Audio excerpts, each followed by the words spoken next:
Na Lenovo-blogu.cz si dnes predstavíme nových zástupcov rady U, U430P a U330P. Zameriame sa na revolučné zmeny v vzhľade, kvalite prevedenia a klávesnice. Vzhľadom k tomu, že sú si obaja predstavitelia takmer na chvíľu podobní, pri prezentácii použijeme v 90% U430P. Iba pri klávesnici a konektoroch sa pozrieme aj na U330P. Testovali sme predprodukčné kusy s absenciou ovládačov a aj presných oficiálnych informácií. Viac informácií vám prinesieme v recenzii finálnych kusov. Pri pohľade na vzhľad už nevidíme tvar pripomínajúci knihu, ale už takmer jednotné prevedenie pre IdeaPad zariadenia v tvare mušle, a teda opticky zužujúci sa tvar smerom dopredu. Povrch je jemný, matný, s kovovým nádychom. Práve pocit kovu je opodstatnený, pretože povrch ultrabooku je z hliníku. Vo vnútornej časti, v okolí klávesnice, je viditeľný matný, čierny povrch so vzhľadom tzv. Imitácie brúseného kovu. Kombinácia farie je viditeľná u oboch nami testovaných kusoch a dá tmavočervená až bordová s čiernym vnútrom a oranžová s takisto čiernym vnútrom vyzerajú veľmi dobre a štýlovo. Vzhľadovo ma zaujalo využitie viditeľných špeciálnych strieborných skrutiek,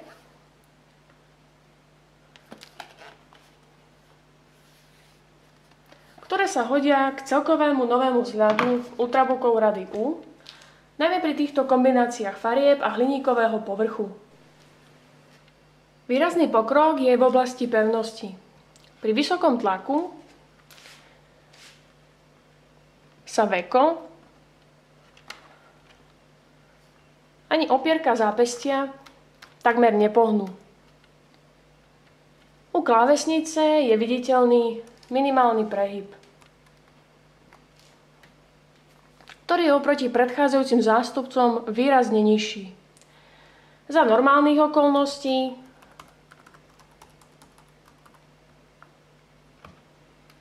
sa ani jeden z menovaných nepohne. Keď si spomeniem na predchádzajúce účka, tak ma veľmi teší, že na pevnosti nových ultrabookov rady U si Lenovo dalo záležať. Displej je u U430P 14-palcový a u U330P 13-palcový matný LCD s LED podsvietením a u oboch s maximálnym rozlíšením 1366x768.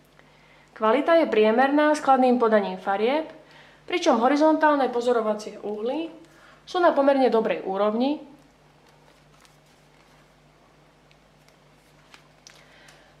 Vertikálne bohužiaľ nie.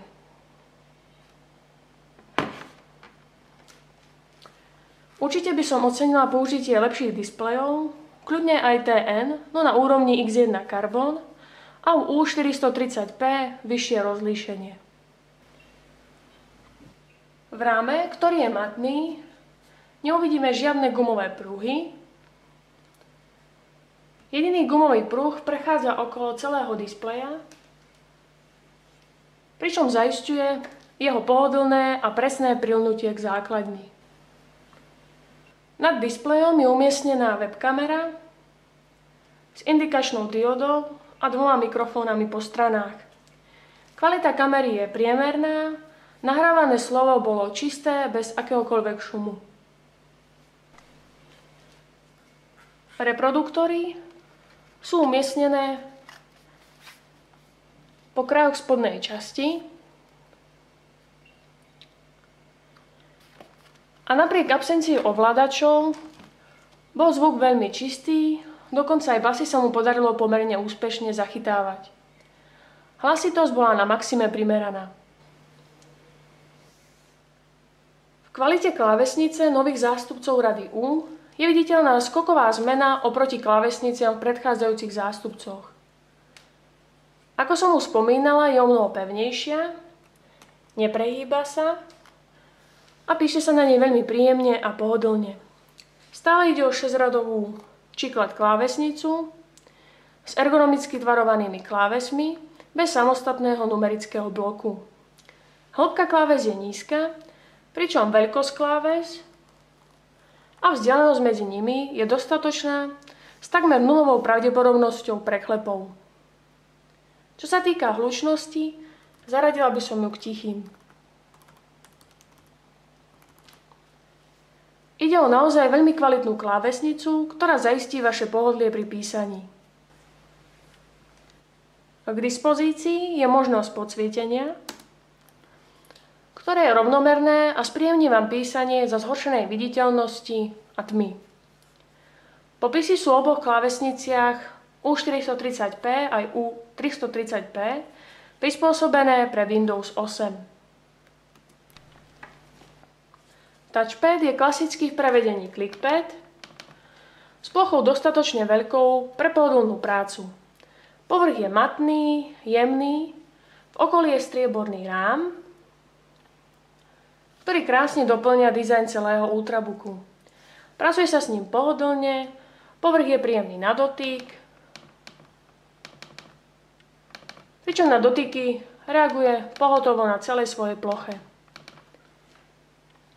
Čo sa týka hlučnosti, zaradila by som ho k tichším.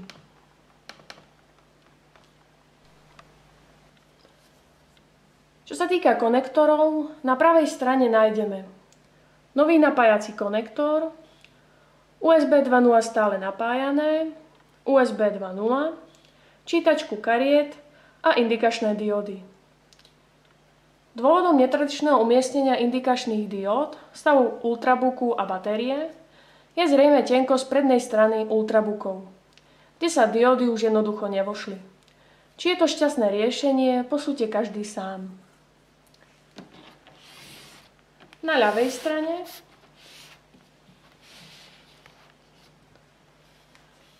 nájdeme tlačidlo LAN Key Rescue, LAN konektor, no iba UU430p, HDMI, USB 3.0 a vstup a výstup pre slúchadlá. Na zadnej strane a na prednej strane nenájdeme žiadne konektory.